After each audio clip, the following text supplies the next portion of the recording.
So now we have time for some discussion, some questions, and comments. Who would like to begin? Don't be shy. Yes. Is it possible to be materialistically rich as well as spiritually rich?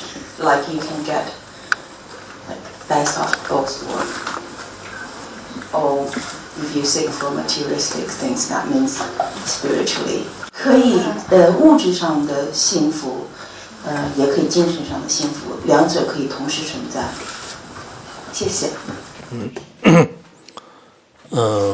按照佛教的观点呢，就是讲，物质上的幸福，依靠物质而带来的，也可以有，更重要的呢，精神上的这种幸福，但精神当中的话，可能更是比较深层次的这种幸福，它是不容易改变，不容易有很多的变化，长期的可以存在，年轻的时候也可以有，中年的时候也可以有，老年的时候也有，或者依靠物质上的一些幸福，可能会一段时间有，但是受到金融危机的时候没有。So from Buddhist point of view, material wealth or material happiness rely on materials. Spiritual happiness is more profound, stabler, more unchanging. So you can have spiritual happiness when you are very young, when you are in your middle age, when you are old. You can all the time you can enjoy spiritual happiness. And for material happiness, you may enjoy it for part of your life, and then maybe it will be gone. Why? When economic crisis happens, then those kind of happiness may be gone too. You mentioned that many rich people are unhappy because they're afraid of losing the money and so on, and many poor people are happy because of meditation, mindfulness. And I'm wondering whether someone who is rich uses meditation, in other words, to calm their emotions and everything, would that be good for them because they've got both material things and also a higher form of happiness with the meditation? I'm wondering if you can have both. 他就说是，您刚才讲到，就说有一些富的人，虽然他们很富，但是因为他们很怕自己的钱丢了呀，或者说是被偷了，等等等等，这样，所以他们可能没有那么就是幸福或者快乐。一些穷人的话，虽然他物质上很穷，但是因为他做这种禅修，所以他感到很幸福。那有没有可能就是说是那种就是说很富的人，他们也可以通过禅修的方法，让他们精神上也是的非常的就是说富裕和幸福？对。如果他比较富贵的人，他依靠物质的享受的同时呢，精神也让富裕，精神也让禅修。当然这样的话完全是可以的，这样的先例呢也是有的。但是很多人如果他不懂内心的禅修的话，可能他仅仅是依靠一种物质的这种快乐来满足自己，充实自己，就非常有困难的。如果有这种当然是非常好，也有可能的。还有可能怎么讲，贫穷当中这个修行也不好的，这个禅修也没有不好的，就是什么都不行的，也有人一般都有4种类，精神和物质之间呢，就是它可以分4种类别的。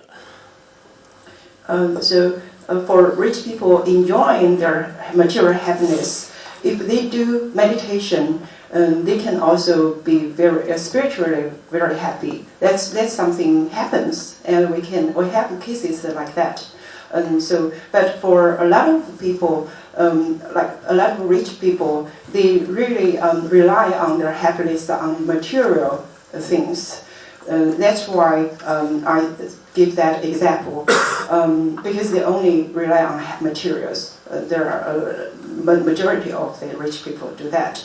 And also there are like poor people, they don't do meditation at all. So they are spiritually and materially poor in both sides. So there are 4 categories of people if you think in this way. So maybe material and spiritually both happy, and then both poor, and maybe just one side of the happiness they got. So there are 4 categories. Hi, thank you very much for your talk, Shesha. I want to ask, is there really such a thing, such as happiness for Buddhism? And I say it because, especially in the Western perspective, happiness always brings with it the fear of losing such happiness, which causes suffering. And we know that Buddhism is about basically the lack of suffering. So, isn't maybe, especially for a Western audience, not to talk, isn't it better not to talk about happiness, but rather, achieving a lack of suffering, which is maybe better translated with the word enlightenment rather than happiness, because happiness in Western perspective I think it's very different from what we actually are talking about today for us. Do you mean in Western culture, it's better to see how can you get rid of suffering instead of see how can you gain happiness? Yes, because I think of happiness as something which can cause suffering just because you are afraid of losing it. Okay. And your question is? My question is that it's better in this for us not to talk about happiness, like happiness for Buddhism, but rather maybe achieving lack of suffering. Okay. Okay. Sorry. It's confusing. My interpretation is. 他就是说，可能是在这个西方的这种文化背景下头呢，我们是不是说，如果去得到一个幸福，可能不太合适，因为说去得到幸福的话，你就会去担心会丢失这个幸福，它还是会给你产生痛苦，所以说可能更彻底的一种说法是，怎样子可以去除痛苦。但是他的问题呢，就是说，我就不是很清楚，他是要日常。对，他的问题就是我们是不是应该更合适去说我们远离痛苦而不是说去追求幸福。其实他就是自己回答了自己提问这样子。其实你就帮助我刚才大卫的比喻，应该可以这么讲，我们现在世界的人们呢，都认为是一种追求。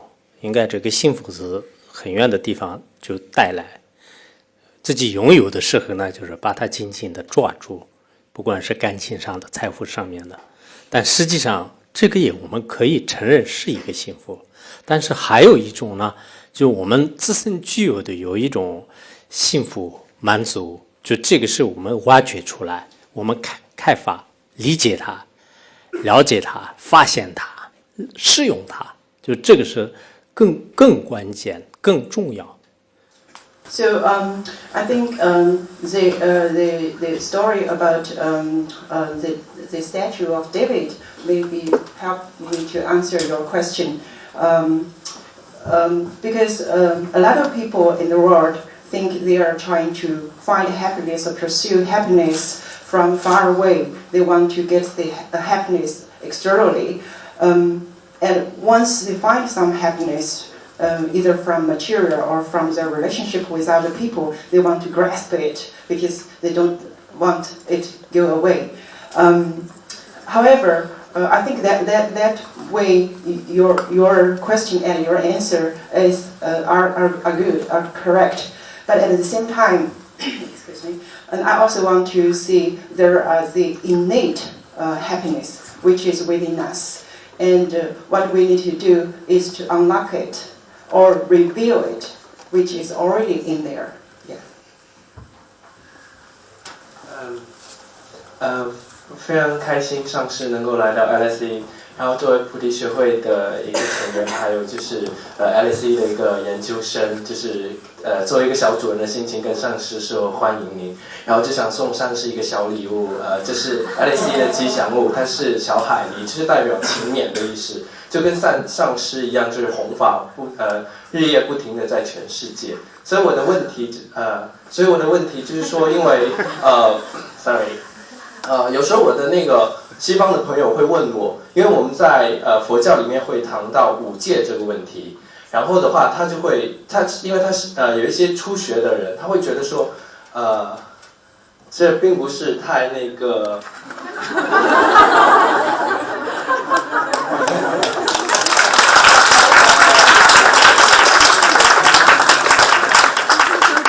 对，他会觉得五戒是一个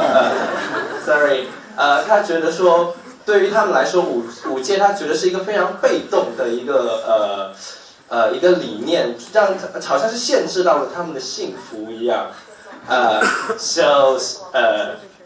As one of the LSE master student, I'm so happy and very exciting for my master Kempo Sodaji coming today. So I'm sending LSE Moscow for Sodaji Kempo because this is a little beaver. So the meaning which why LSE choose this one is because it stands for the legend. So it's the same meaning as Sodaji Kempo. So he's quite diligent because he's like spread all the Buddha Dhammas over the world. So my question is like, because as a Buddhism, we know as a Buddhist we know there have called 5 principles in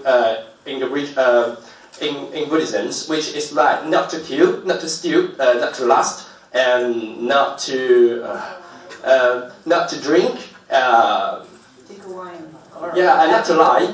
But some friends, as a kind of Western peoples, it's a kind of a new beginners, as a kind of Buddha study. They asked me like, it seems like kind of a negative, a positive way, and when they accept this kind of principles, they feel it's not very happy from their inner hearts. So when I face this kind of situation, how can I explain of the 5 Buddha's principles? 5 ethical disciplines. Yeah. Thank you.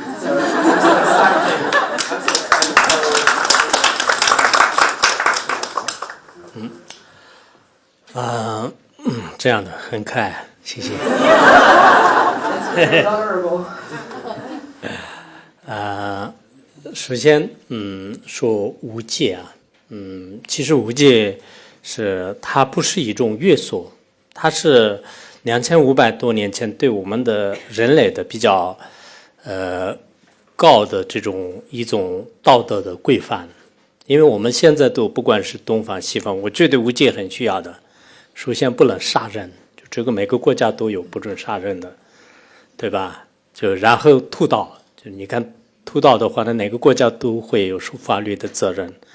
然后不准邪淫，对这个家庭的这个观念呢，邪淫对各个在家人来讲，就是也是很重要，否则的话可能不一定很正常。然后呢，就大妄语，大妄语就是我们现在说的骗子，就是不能受骗，就是那么同时呢，我们就是如果这个喝大量的酒的话呢，就是对自己的精神和身体健康，包括他做的事情都非常有害的，没有程序的。